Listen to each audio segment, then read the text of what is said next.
Everybody knows that you get what you expect. Everybody's heard about that one way or another. That whole idea, you get what you expect. What you think will happen happens.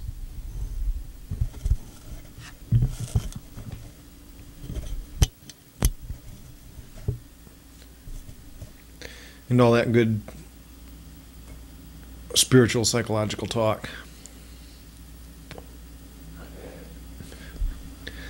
But for us to live on the basis of the implications of that is an entirely another thing. The implication of that is that, in fact, we would have to change our expectations in order for anything different to happen. And yet, I don't see too many people systematically going about changing their expectations. I see more people remaining with their system of expectations and adjusting their lives to suit the expectation.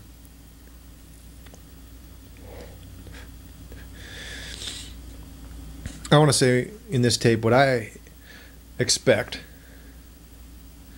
And then allow you to examine what you expect.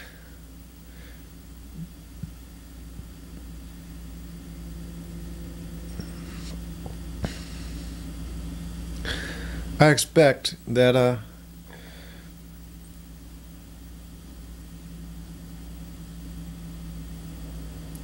human beings will harmoniously live together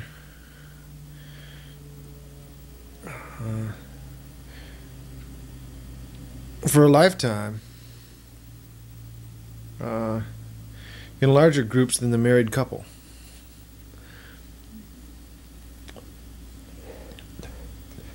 I expect that people will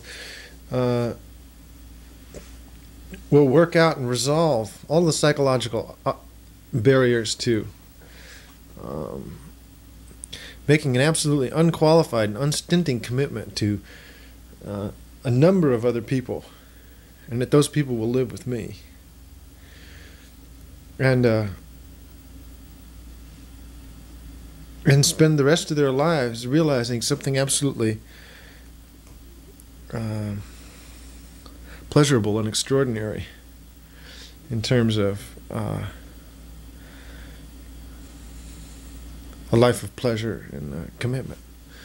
I don't see why, in fact, such a thing could not or should not happen. I cannot see a single significant obstacle to the attaining of it.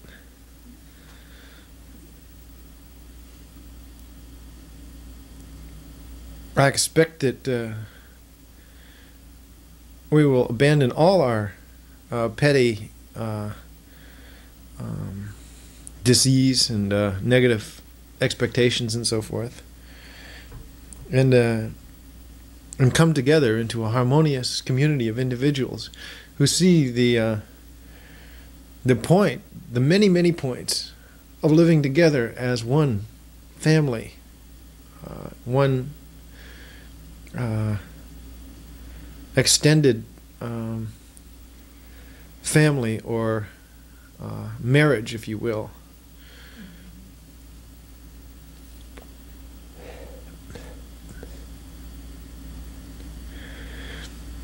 Marriage in the sense of commitment, of lifelong commitment, not in the sense of promiscuity,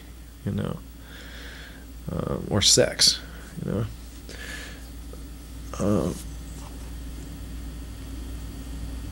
I expect that the arrangement will be not only emotionally fulfilling and rewarding to extremes, but also practical, functional, and successful in physical terms.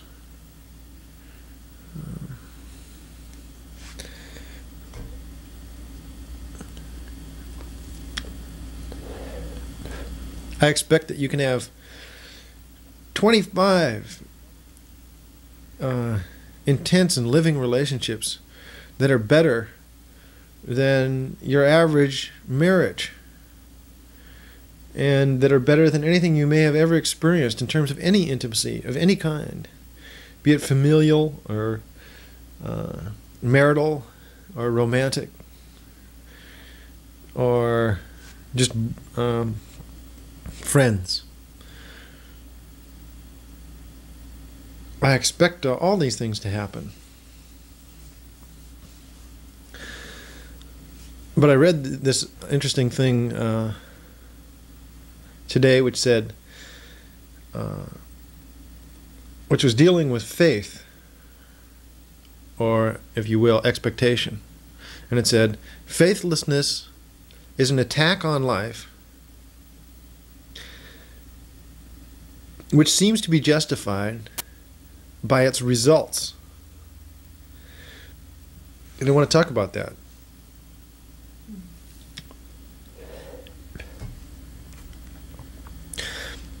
Faithlessness is an attack on life which seems to be justified by its results. Okay. Faith, in other words, faithlessness meaning I have no faith that this could work out, or that something could be true, good, or whatever. Lack of faith. All right. So therefore,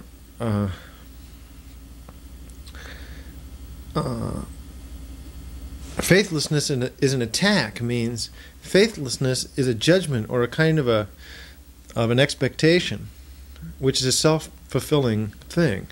It's an attack on life because it is saying to life that you are no good, that you will not work, that you will not succeed, that you will not, in fact, bear the most wonderful possible fruit.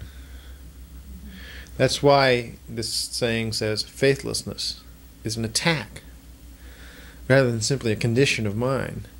It is as much as reducing life or a mental way of condemning life. Therefore, it is an attack. Faithlessness is an attack on life which seems to be justified by its results. The reason that faithlessness seems to be justified by its results is that there is only potential when there is faith. But when there is faithlessness, there are the results of faithlessness. If, in fact, for example, two beings are faithless relative to each other, or have a negative supposition about what can happen between them and so forth, in that case, their expectations are self-fulfilling. Self-fulfilling. If two people get together and doubt each other, then that relationship is going to abort or be ruined in any case. Because the negative expectations make the relationship, the success of the relationship, impossible. It is a condemnation of the possibility and an abortion of the possibility of the happy outcome of that relationship. There is an effect of doubting. Doubting is not, in fact, a passive act. There's no such thing, obviously, as a passive act. And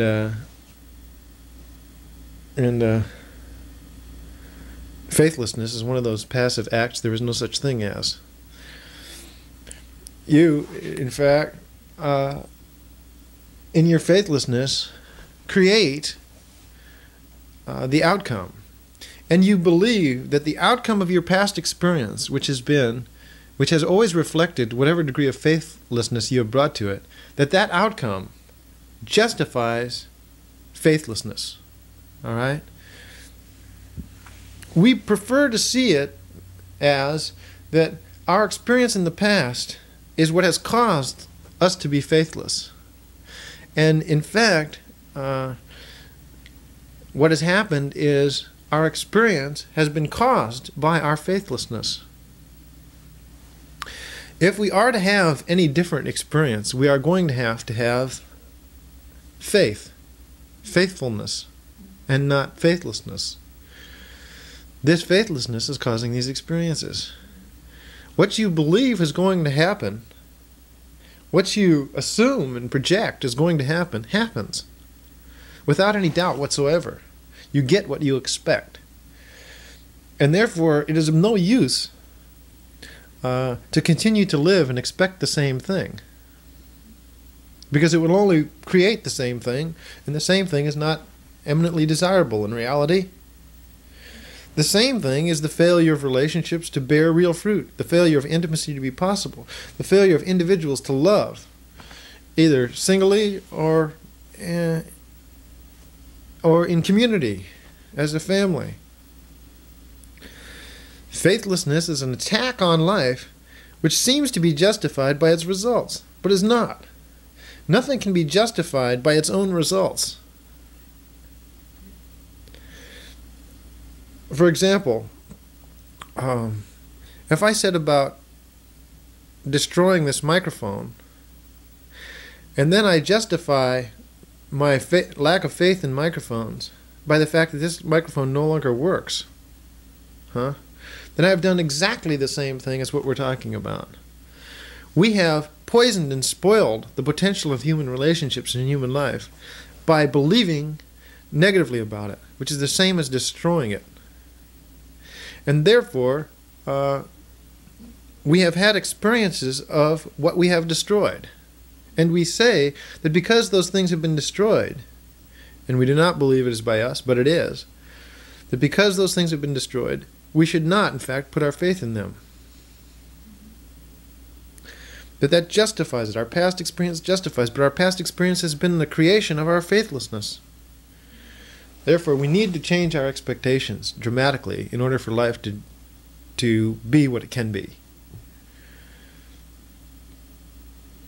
And it can be fantastic if people would be willing to bring to it the expectation that it can in fact, the faith that it can in fact be fantastic. I know it can. I not only know it can, it will in my life. In everyone else's life, it will be, of course, what they expect it to be. And not different than that, even for a moment.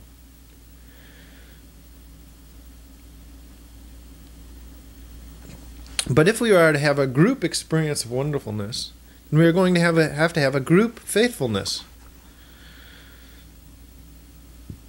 Because everyone's experience is going to be different until and unless everyone's faith is the same.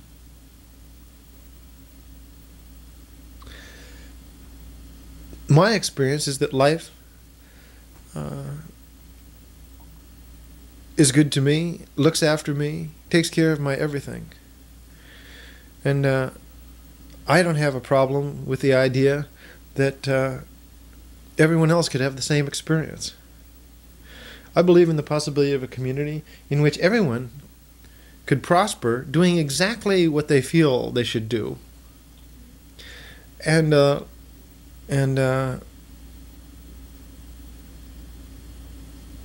an entire life of perfect commitment without any kind of failure. And it has happened again and again throughout history where there was faith. These sorts of arrangements have been created and have completely exceeded the norm, absolutely. And they will happen again. One of the places they will happen is in my house. In my house, this will happen. It may not happen anywhere else. I don't know. But it will definitely happen in my life because I expect it to, and I know it will. Now, who is willing to know that with me? You see, we need a number of people to know that, for that to be their experience of life, for that to manifest. And I want people to recognize this need for faithfulness.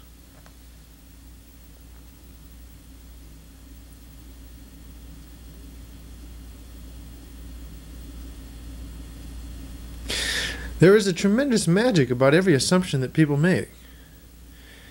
And people make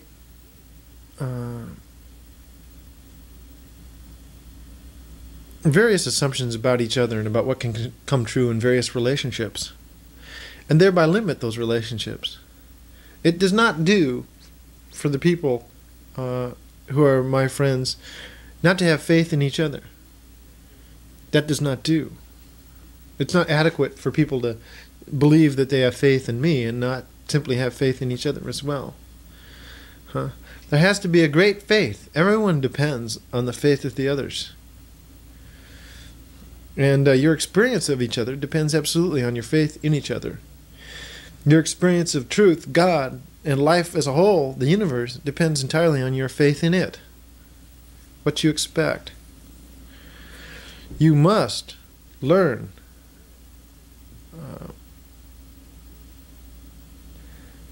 to hold and give the kind of expectations that would allow life to be wonderful. Or life will not and cannot for you. Life can only be wonderful for you if you will, in fact, expect that of it. See that possibility. Live for that possibility. Make your entire life a gesture of faith in that possibility. Any other form of doubting is going to create whatever destiny you exactly expect with perfect precision, so that if you happen to hold in mind some kind of a doubt or some kind of a negative outcome for experience, then that will be the precise experience of your life. There is no way that it is advisable or intelligent not to take that into account at any minute, that you are getting and receiving exactly what you expect of existence. And if things do not look absolutely utopian, absolutely perfect, is because your expectations are negative in some respect or many respects. It needs to be reviewed what those expectations are when you feel that life is not, in fact, perfect. Let's work on the analysis of our expectations and then work on making other expectations ours, so that the expectations support the possibility of happiness. I, myself, am going to create a community based on the faith in the splendid outcome of life. I, myself, am going to take responsibility for the manifestation of something that exceeds the norm by 1,000. It's not going to be like that. It's not going to be what people expect at all. On the contrary, it's going to be very, very different from what everybody expects. It's going to be what I expect, and I'm willing to expect the unexpected.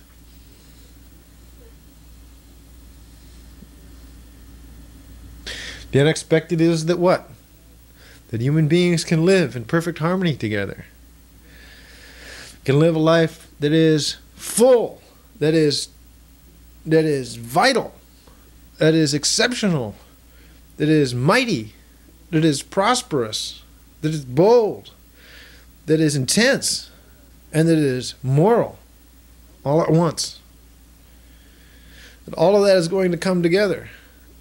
All of that is exactly what will happen.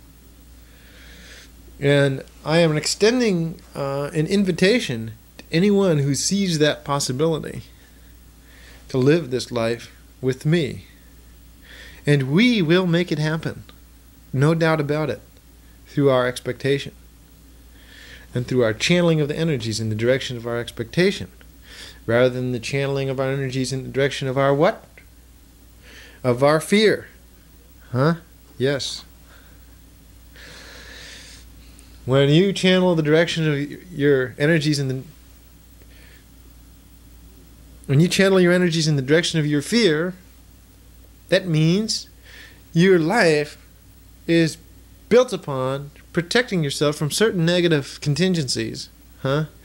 Is a kind of an affair which is based on the doubt of a more positive outcome than what you are experiencing, and is built to create and provide security from the negative destiny that you expect, and will absolutely be yours on the basis of expecting it. The only way to protect oneself from negative outcomes is not to expect them. It won't do simply to live in a fort. It won't do simply to live a life of withdrawal, or a life which is not expansive and not based on a utopian or model concept of the potential of human life. No, not at all. It has to be based on a positive vision to be well, to succeed in itself. And that's what we need. I want people to think about it. What do you expect? Notice that what's happening is exactly what you expect. Notice that. If you think it's going to be difficult for people to get together, by God, it's going to be difficult. If you think it's going to be easy, it's easy. If you have strong doubts regarding the possibility of the ecstatic and wonderful human community, then by God, it will not happen for you. You will be on the outs in relation to such a phenomenon, should it ever happen at any place and time. So we must live a life of faith, and it will bear fruit. It will make the wonderful possible. I don't believe there is any human who can say that the ideal life is not the life of the separated individual who lives in an apartment, and in fact is not the life of the separated couple that honeymoons forever in an apartment or house. That life is inherently stultifying, is inherently dull, is not the overwhelmingly pleasurable affair of having friends immediately around oneself, of having the energy, the vitality of a family, of community. There is absolutely no doubt that no human being is basically built to be unsocial, but that this unsocialness that we experience, or this difficulty with the society of others, is a neurotic and negative experience of existence, which is not the ideal, and not exactly what we really have in mind at heart. Every human being yearns for the larger human family. Every human being has an absolute affinity for others. And no matter how coercive their marital relationships are, no matter how confined, restrictive, and so forth, or no matter how many casual friendships and so forth can be generated apart from such restrictions, or apart from the status of being single, or whatever. No matter all of that, what people really hanker for ultimately is to be in many intimacies, in a profound exchange with many people, besides one or two, and deeper than most casual friendships, even if there happen to be 20 in one's life at any given time. The casual friendships do not get it. The restrictive or societally recommended marriage cult, where you have this little cult of so-called support between two people, which may be however fine, it is stultifying. That doesn't get it. In the midst of such a cult, such an arrangement of pairs, you still feel the need for others. You still feel the need for profound intimacy with others, no matter who you are. You really do. And if you believe you do not, it is only a neurotic despair based on faithlessness that makes you feel that those things will not bear fruit, will not be good, and so forth. But it is completely inherent in the human breast to seek the kind of fulfillment within a family of fellows. And not fellows that are simply casual associates, but fellows who think as we think, feel as we feel, are willing to be intensely committed to the kinds of things that we believe and feel about life, the way life is, and are willing to have an intense and emotional experience of life with us, without backing off, jumping off, getting off, without always threatening to blow the whole thing to pieces, without fading away, dying away, growing apart. Without all that. That is the assumptions of faithlessness, that those things need to happen. And what can just as easily happen, and better, is that you have an intensely pleasurable experience. You may realize your cultic arrangement, you may marry within it, but you may also have many other friends that are deep and intense, and all kinds of exchanges which are profoundly committal in relationship to you for the rest of your life. That's what we need for the rest of our lives. Anything else is what? Disappointing, threatening, bizarre, inadequate to fill the bill of feeling like I am in fact loved. You know? And the only reason that people feel that's impossible or that's horrible or I wouldn't want that to happen is because of exactly how negatively they feel the outcome of such a thing would be. That it couldn't work, that I've never seen a situation in which four people can get along at all. You know? You got people feeling and thinking like this, which is negative. It is a very self-fulfilling prophecy. I know, myself, that a number of people can get along. And I want to start getting along with 20 or 30 people now. You know, that, in fact, desire to get along with me. Any number. 1, 2, 4, 20, 50. However many people we can have real relationships with. Real deep and profound interchanges that are not essentially casual, formalized, or useless, or stupid, or superficial. However many that is, that's the number I will have. And everyone else deserves. But in order to have it, we must make a gesture of faith. This is a new frontier, and I'm very interested in finding anyone who can respond to this concept and is willing to jump into it with a jump of faith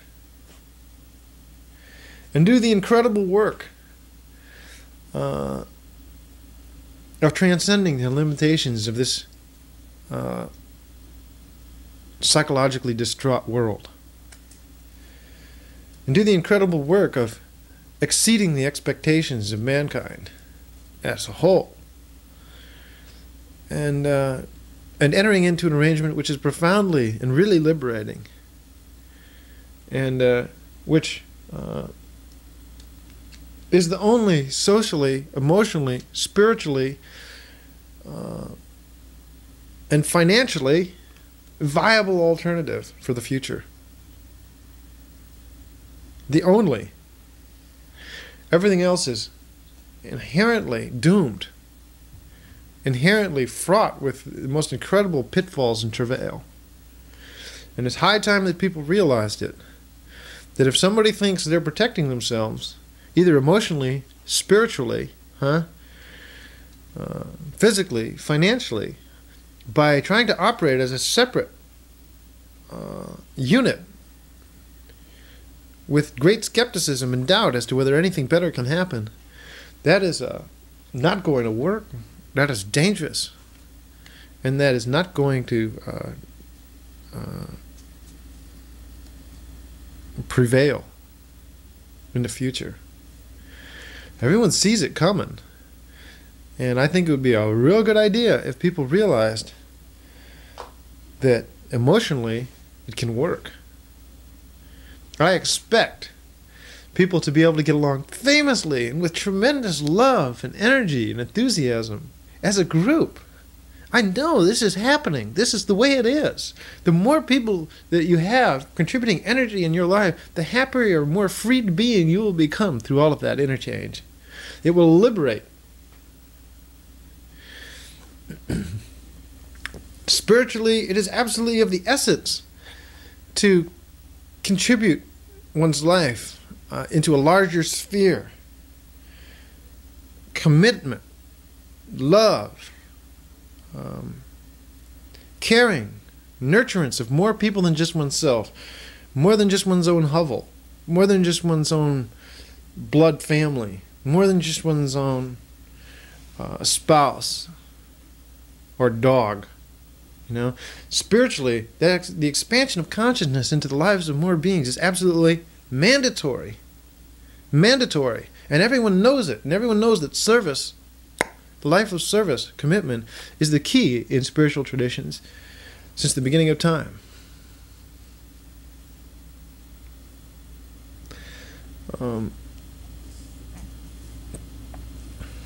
Physically, to be in such an environment in which so many things can be shared and so many responsibilities can be taken care of as a group is fantastic, is utopian, and that so many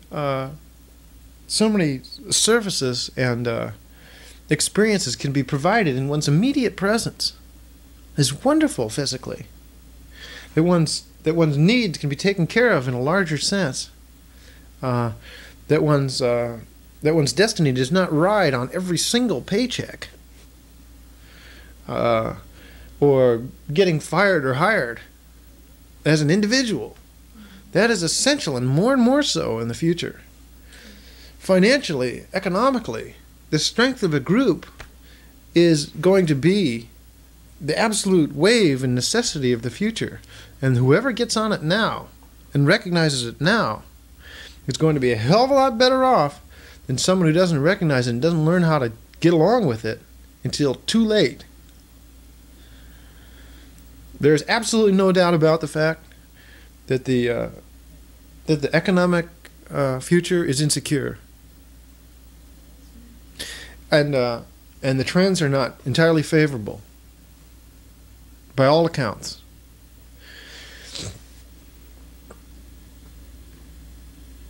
The advent of the condo is an example of a kind of unconscious cooperation of humans who can no longer afford independent units. But the kind of conscious cooperation that can come among beings who can mutually buy and purchase their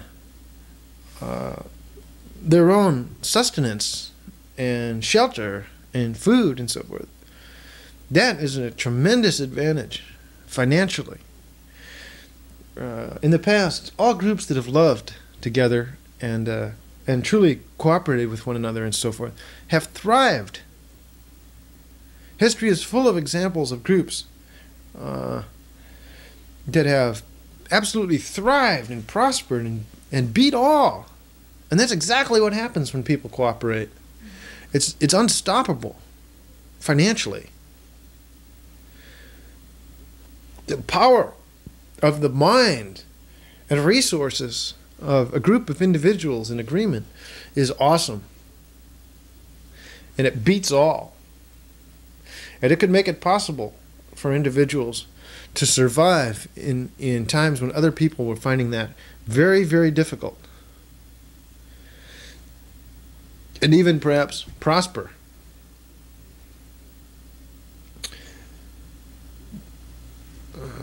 People need to give more than lip service to the kind of concepts that they all realize are true, and create a life based on love and mutual cooperation and the recognition of what is true.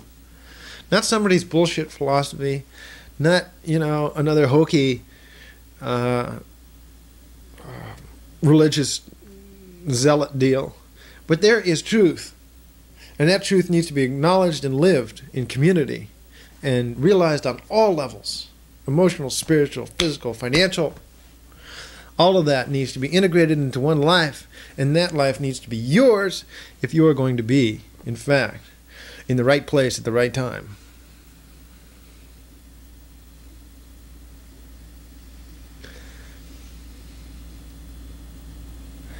Do not use faithlessness to justify its results. The results of faithlessness are not justifiable. The only thing that can be justified is faith. And faith justifies itself by providing the faithful with all of the results of faith, which are positive and not negative. And those who place negative judgments on that will experience, hey, what they expect. I think that about wraps it up.